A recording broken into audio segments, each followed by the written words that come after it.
I'm Old Sneelock. Welcome to another episode of Old Sneelock's Workshop. Well, I've begun working on the depth stop screws for the Stanley No. 78 rabbit plane. That's the one that Chris Anderson is making the depth stops for. And I said that I would make up some depth stop screws. Well, it's a little bit harder than what I thought it was going to be. First off, I had to find out what they were. There's actually two different kinds of depth stop screws for the Stanley No. 78. There's the older one. There's the older style, which has this paddle handle. And that's what I originally was going to make. After several attempts, I've decided there's just way too much work in making it a screw like this. The newer ones have a knurl just like this one. They have a little round knurled handle on it. And the knurl on it is straight. The knurling tool that I had is designed to make a diamond-shaped knurl, just like this little one on this tiny screwdriver.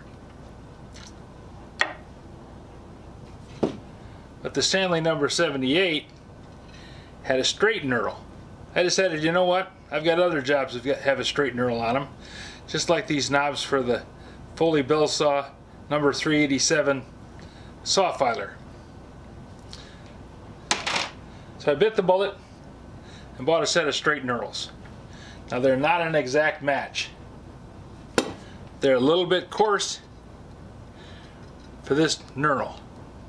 And they're a little bit fine for this one. But I think it's going to be a good enough compromise that I don't have to buy another set of them. These are not inexpensive. Especially when you figure all I'm doing is roughening up the surface. So now I'm going to take these knurls out and replace them with the straight knurls.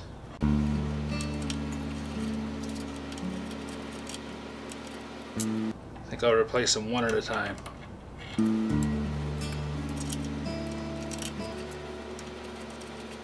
Now I looked into different styles of knurling tools, and I don't intend to use these a whole lot.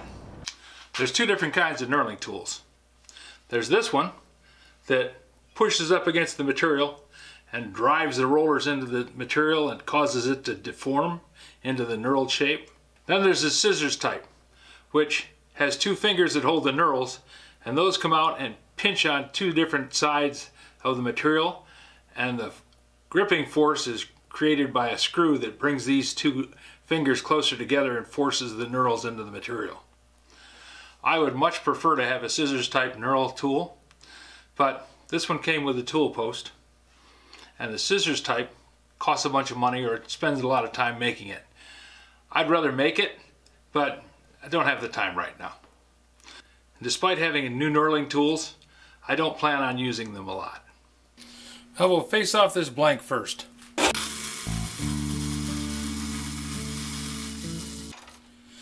Well, we'll face off this blank first.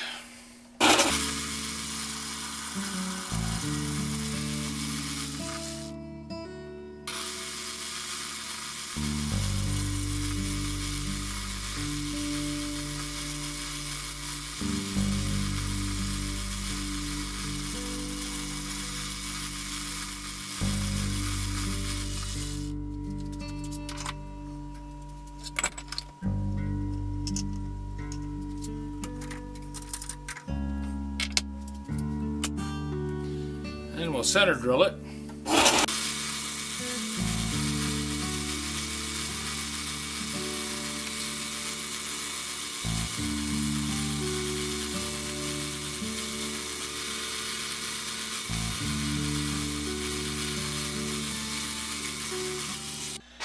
Now this goes clear back to my apprenticeship days, and that was more than a couple of days ago.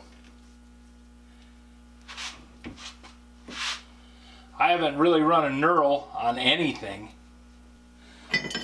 So I did just like all of you guys, and I went online and looked to see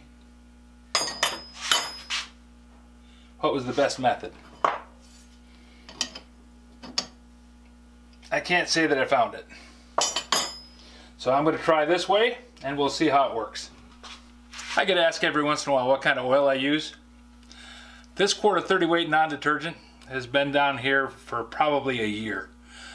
I oil the lathe and I oil the drill press every time I use them, but I don't use them that often. You only need a drop or two on each piece of equipment, and there's a lot of drops in a quart.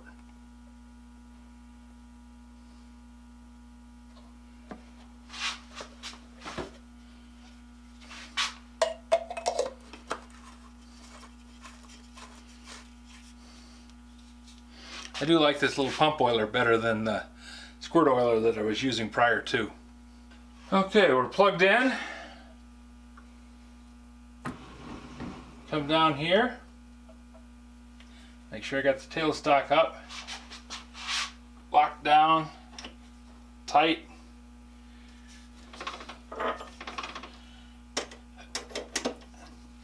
Chuck's tight.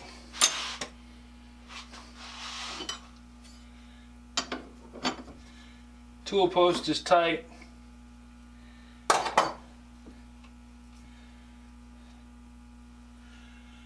We should be all good to go.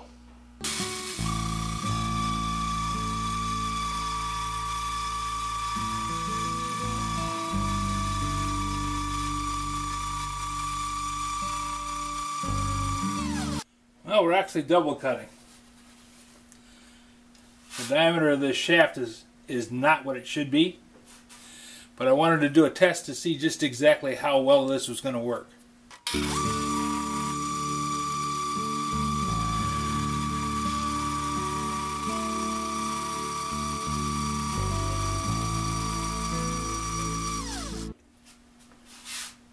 Now I left the cutter engaged.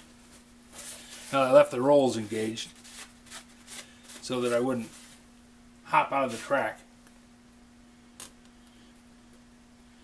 Well, that's actually a pretty good knurl. It's rather fine.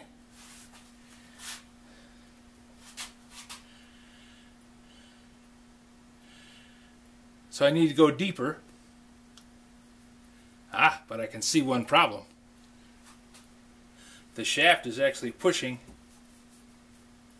right out of the